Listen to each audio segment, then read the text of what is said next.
There will always be moments that stay with us, whether it's a key plot point or a major twist. Then there are the moments which just assail our emotions without remorse. Let's take a look at 15 moments from video games that hit us right in the feels. Spoilers inbound, so be warned. Before we go ahead, a quick request. We upload new videos every single day, and your subscription matters a lot. So please consider subscribing and enable all notifications by clicking the bell icon. With that out of the way, let's begin. Killing KURO. SEKIRO Shadows Die Twice. I am at your side.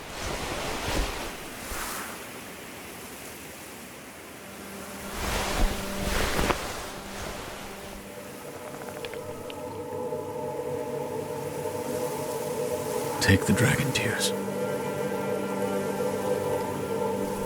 Wolf deals with quite a bit of hardship to help erase KURO's dragon heritage, like obtaining the mortal blade, defeating his adoptive father Owl, and much more.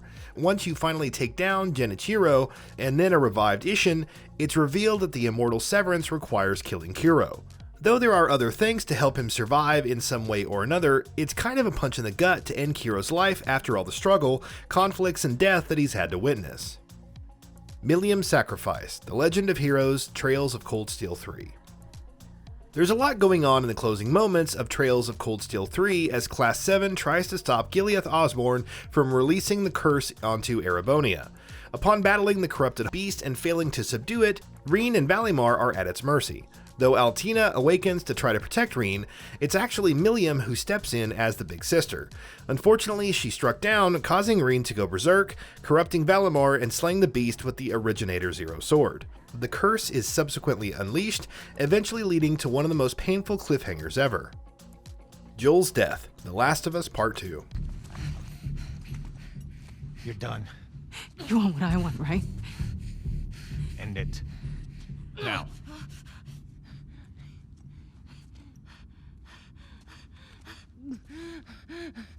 Joel, get up. You can say a lot about whether Joel deserved what was coming to him or not, and whether he should have died like he did. Nevertheless, it was still heartbreaking to see him beaten so brutally, made only worse when Ellie walked in and was unable to help. Though it wouldn't be the last time we'd see Joel in the story, thanks to flashbacks and whatnot, the fact that there wouldn't be any new memories is still tough to process. The final battle, Ghost of Tsushima. He ordered you to kill me. The Ghost was an outlaw. He taught our people to defy their leaders. To defend themselves. With poison, a gift you gave to our enemy. I had to stop you from throwing away our people's lives. Khoten Khan has fallen, and the samurai are mopping up any stragglers. Jin has lost claim to his estate and title as a samurai. When traveling with his uncle Lord Shimura to his home, the duo eventually arrive at the Sakai family cemetery. It then becomes clear that the shogun has ordered Shimura to kill Jin dead and prove that the samurai can maintain order.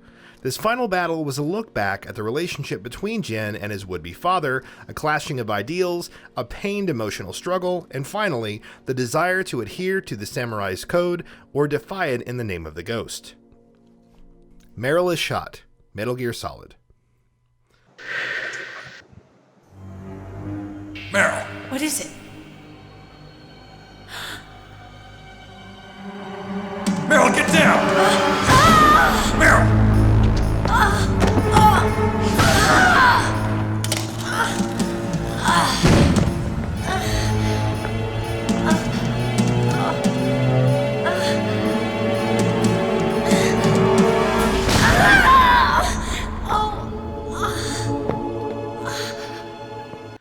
There are many Metal Gear moments that one could look back on, but this one doesn't get nearly enough attention. After helping Snake navigate past some mines, Meryl is shot thrice by Sniper Wolf and unable to move. As she lays on the floor bleeding out, she acknowledges this to be the oldest tactic in the book, having her serve as bait for Snake. However, she then implores Snake to shoot her so that she can at least be useful and not weigh him down. Her words on how war is ugly but that Snake should continue living and not give up on people are brief but still powerful. Jack's Fate, Mass Effect 3. When Jack was introduced in Mass Effect 2, it was obvious that she had been through some tough times. However, if you head over to Grissom Academy in Mass Effect 3, you'll find her to be doing well, acting as an instructor, and genuinely having her life together. But if you don't do the mission, then Jack is captured and turned into a Cerberus Phantom, that too painfully as an audio log proved, which then Shepard encounters in the organization's HQ. And unfortunately, there's no other recourse than to gun her down. Containing the outbreak, Metal Gear Solid 5: The Phantom Pain. Boss! What the hell happened? At least you're okay. What's going on? I win. I'm no snail.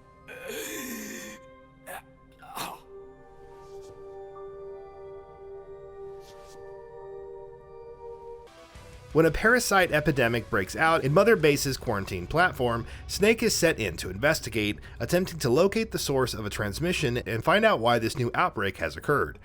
However, it's then made clear that the infected can't leave the enclosed building. This results in Snake having to gun down his own men. At one point, the staff salute Big Boss and tell him to decide their fate. As the massacre ends, Snake wanders the halls, eventually dropping to his knees at the utter horror of it all.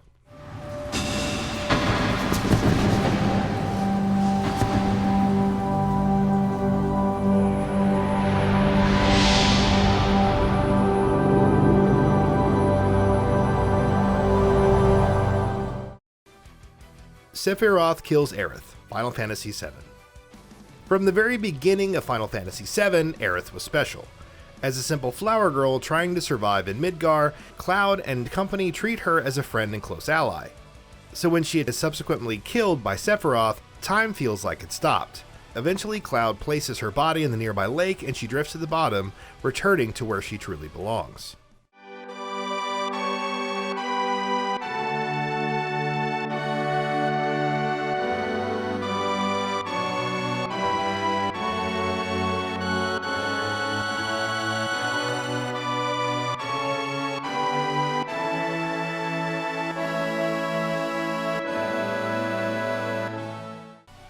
Cassio and her mother reconcile, if found. Cassio's journey as a transgender woman is rough, unable to find acceptance with her family and living in a decrepit house with Cullum and his bandmates.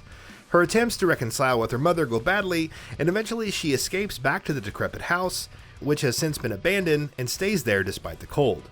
As her thoughts are laid bare in her journal, the player is constantly erasing its entries, furthering the narrative, until Cassio burns it to stay warm. Fortunately, just when it seems that she'll pass on from hypothermia, Cassio is found by her mother and the slow process to their reconciliation begins. Arthur's death, Red Dead Redemption 2. I gave you all I had. I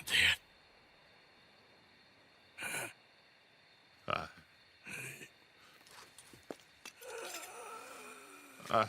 Come on. Dutch. Let's go, buddy. We made it. Despite everything the player does, Arthur's fate seems to be sealed. The Vanderlyn gang's downfall, their betrayal at the hands of Micah, and eventually his contraction of tuberculosis all seem a given. Nevertheless, Arthur continues to fight to the end, battling Pinkerton agents to help John escape before having to fight Micah in a bare-knuckle brawl. Dutch eventually intervenes, and if the player has high honor, Arthur is left on his own. The sun rises, his wheezed breathing eventually quiets, and he passes on to the great frontier beyond. Kratos vs. Doppelgangers, God of War. While fighting AERIS in the end, Kratos is suddenly transported to an otherworldly arena where doppelgangers assault his wife and child, who are seemingly alive. Kratos must protect them from, well, himself, preventing the same mistake he made all those years ago. Upon defeating them all, it seems that Kratos has earned some manner of victory, until AERIS forcefully removes the Blades of Chaos and kills Kratos' family with them, further rubbing salt in the wound. He does thoroughly trounce AERIS afterward, but the nightmares remain. DIE-HARDMAN breaks down, Death Stranding. When the last Stranding has been stopped, and John Blake McClane, aka DIE-HARDMAN, encounters Sam, he confesses his sins. He killed Captain Clifford Unger at the behest of Bridget, despite Unger saving his life countless times. Eventually, he breaks down at Unger's fate and believes he's meant to keep playing DIE-HARDMAN. Sam breaks the news that no one is seeking a president that thinks they're immortal, and that being scared of death means valuing life. In some small way, McClane finds peace and the will to go on. He wanted me to do this. To keep on being DIE-HARDMAN. No. He didn't.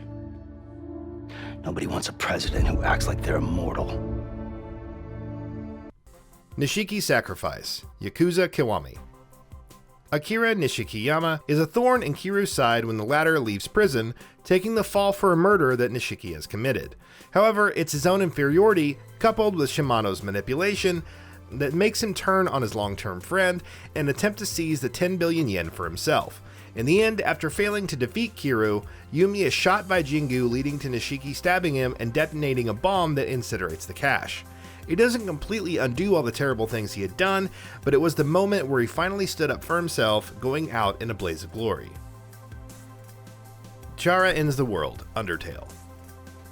So you killed everyone in Undertale, showing no remorse throughout. When Asgore and Flowey are dead, Chara, the child whose death triggered the war between humans and monsters, appears. They congratulate the player and offer to erase the world, turning it to dust. Trying to back out? Because the world is destroyed anyway.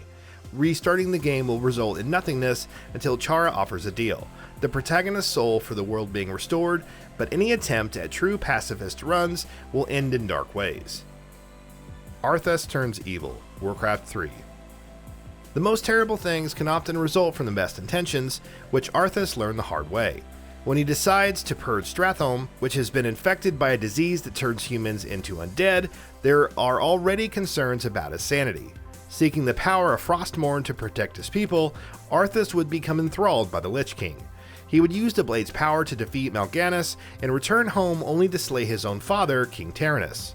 This is only the beginning of his journey into madness, but for many, it all started on that fateful day when he laid his hands on Frostmourne. So, what are your thoughts on this? Go ahead and share them in the comments below. And if you like this video, please subscribe to the channel and enable all notifications by clicking the bell icon to get new video updates. We upload every day and we would really appreciate your support. Thanks for watching.